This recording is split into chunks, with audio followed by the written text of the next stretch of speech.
Totoo nga bang nakakaiyak at nakakalungkot ang movie na to? Mabilis ang sagot, medyo. It has its moments pero for sure, may iyak kayo dito kung mabait at mahal nyo yung nanay nyo. Keyword yung mabait ha. Siguro pinakamangyak-ngyak ako dito yung part na nanghihina na nga sa Maricel dahil nga sa pagkikimo. Tapos alam mo yon, it's heartbreaking to imagine na makita yung nanay mo na naghihirap ng ganun eh.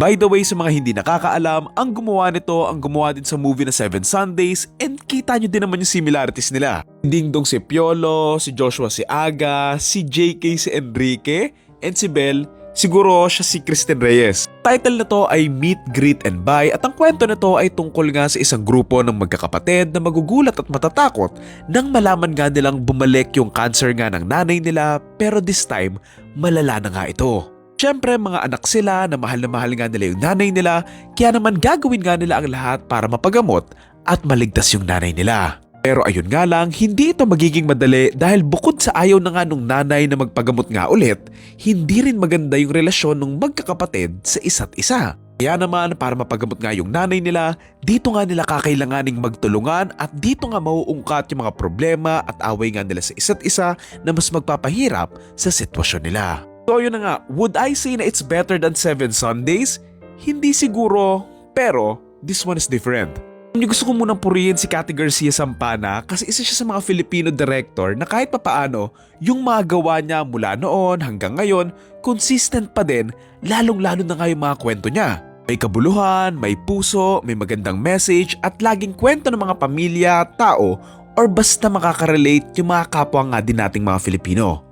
Siguro for me, this one is different kasi mas lower yung pace niya and mas dramatic and also dialogue heavy siya na doon nga tumatakbo yung mismong kwento. Kung ikukumpara mo nga sa ibang Cathy Garcia films na marami comedic moments and scenes nga, dito, meron pa din naman pero most of the time, seryoso yung mga usapan and mabibigat din talaga yung mga scenes nila. Grabe nga dito, bago dumating yung iconic sagutan moments nila together, bawat scenes nilang magkakasama, laging ang bigat ng atmosphere nga ng mga scenes and ramdam mo palagi yung awkwardness nga nila sa isa't isa.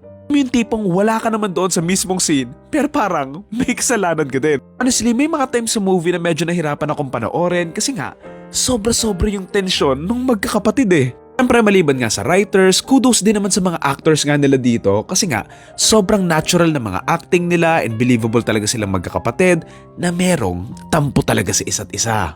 Sobrang cute nga nila nung nakapilang nga sila doon sa Araneta, wala lang kasi ito yung first time natin silang makitang magkakakampi and hindi nag-aaway. Gustuhan ko rin pala dito yung premise and dilemma nga na pinresent nga nila doon sa story na technically, parehas naman valid yung pinaglalaban ng mga anak tsaka nung nanay eh. Kasi yes, mawawalan nga sila ng nanay pero alam mo yon, at the same time, gets mo yung nanay eh kasi nga second time niya nang magka-cancer and panigurado aware naman tayo kung gaano nga kahirap kalabanan yung cancer, lalo na nga yung mga epekto nito, not just on physically, but also mentally nga din. So alam mo yun, I like na both sides are valid din naman. I'll be honest na I know obvious naman sa dialogues and mga scenes, pero ako lang ba yung medyo naguluhan kung magtatay or magkapatid sina Piolo and Belle? Sabi ko naman din, hindi anak niya yan kasi laging father ganito, father ganyan. Pero kasi, akala ko parang father figure lang ba? Kasi nga, wala namang pinapakitang tatay nila or father figure nga kasi siguro si Piolo. Kasi nga, siya yung tumutulong in terms of monetary nga doon sa pamilya nila eh. Kaya nga, nagulat ako na magtatay pala sila dito. In terms of story, sobrang straight to the point lang, what you see is what you get, and medyo predictable din. Siguro for me, parang sobrang bilis lang na-resolve yung issues nila just with that big argument scene na sana nga ganun lahat ng away eh. Pero ayun, it's serviceable naman.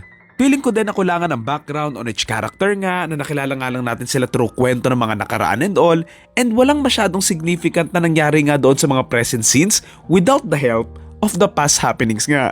Siguro what the film did good for me is that hindi sila naging cap out nga doon sa dulo na tipong gagaling yung nanay or mawawala yung cancer niya na alam mo yun, typical Pinoy hopeful ending ganon. Kumbaga unique and different nga yung approach nga nila doon sa may ending na tinanggap na nga lang nila na malala na nga yung sakit ng nanay nila and mas okay na lang kung makakapagpahinga na lang siya instead na mahirapan pa habang nagpapakimo, habang nagpapagamot na mas nagpapalungkot ng mga huling araw nga niya sa mundo. The ending is bittersweet in a way kasi nga hindi man gumaling yung nanay nga nila doon sa cancer, gumaling naman yung mga sugat nga nila sa puso at bumalik nga yung pagmamahal ng pamilya nila sa isa't isa.